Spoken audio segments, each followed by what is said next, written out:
Well, welcome into Monday's video.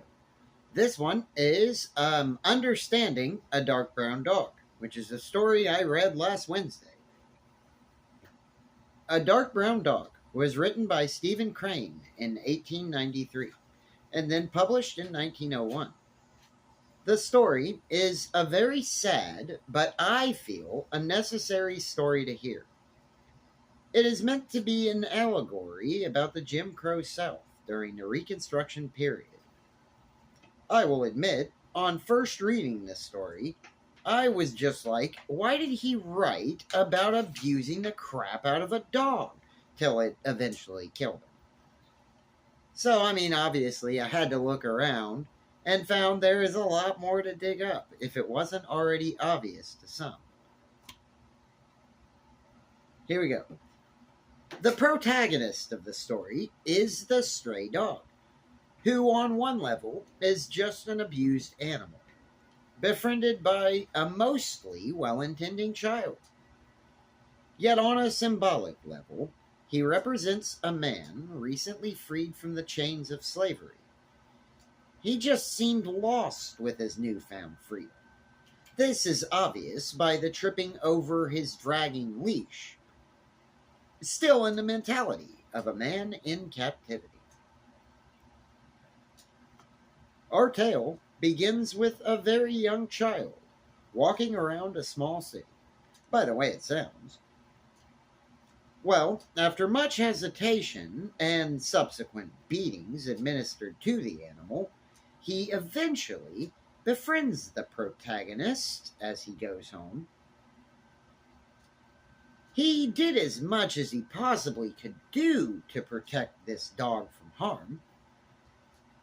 However, the child, who is representative of the newer generation of the Southerners, attempting to treat black people as equals after they were no longer slaves. Yet, as the author makes clear, the child doesn't quite treat the dog right either. He may protest the mistreatment of the dog, but is powerless to stop it all from happening. You might wonder why the child was violent toward the animal, but we can see by his angry, abusive father with a savage temper why the boy was conditioned to hold so much resentment toward the dog. As the tale spins onward, his father ended up making the final decision to allow the dog to stay in the home.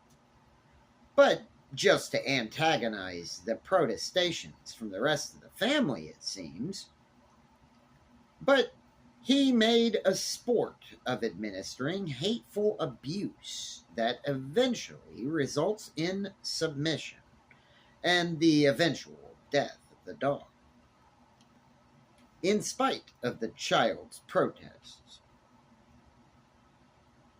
As for the rest of the family, Crane does not reveal a lot of details, other than that when the dog first appeared, they made a great row.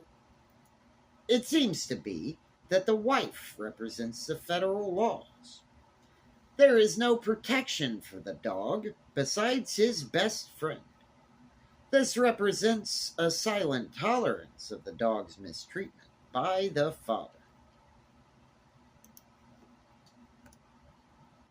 Despite the boy's love for the protagonist, he really had no authority over his father's rash actions.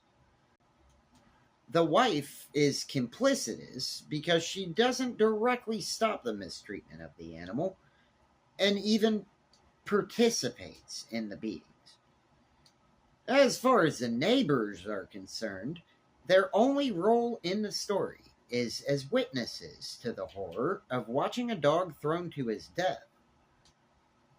One of them, with clothespins in her mouth, was like a gagged prisoner. They were complicitous because they took no action to stop the abuse, though you could assume that they had to know about it. This tale is a lot to take in, Not only does it discuss extreme animal abuse, but also refers to the mistreatment of freed Americans with intent to separate and strip them of the limited rights that they already had. In the end, the father makes a sport of abusing the dog until the drunken night, where tragedy at last struck and the dog was killed by the father.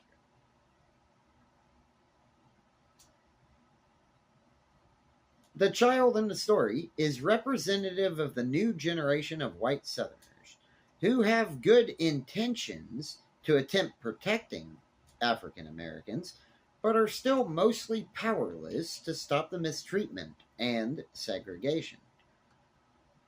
So, the father in the story, of course, embodies the Jim Crow laws, which enforced segregation and suppression of African Americans, stripping them of their rights, as I said before, even though they are supposedly protected by federal law. So, really quick, the origins of the term Jim Crow come from a 19th century plantation song I found. It was called Jump Jim Crow. Later, Thomas Dartmouth Rice, he was some white actor, I guess. He performed minstrel shows and popularized the character in his song and dance act in the in the 1830s. He toured throughout the United States and Britain and was a massive hit among white audiences. The caricature name became a derogatory term for African Americans. Thus, the term Jim Crow laws refers to repressive laws and customs aimed to restrict the rights. In closing, I'm just going to say I was angered when originally reading this story because of the mistreatment of the dog. But upon discovering the real meaning, I even felt like it was a very derogatory comparison of the strayed dog to a freed man, and almost resigned myself not to share the story just because of that. But in the end, I realized the importance of sharing this story with as many people as will watch it.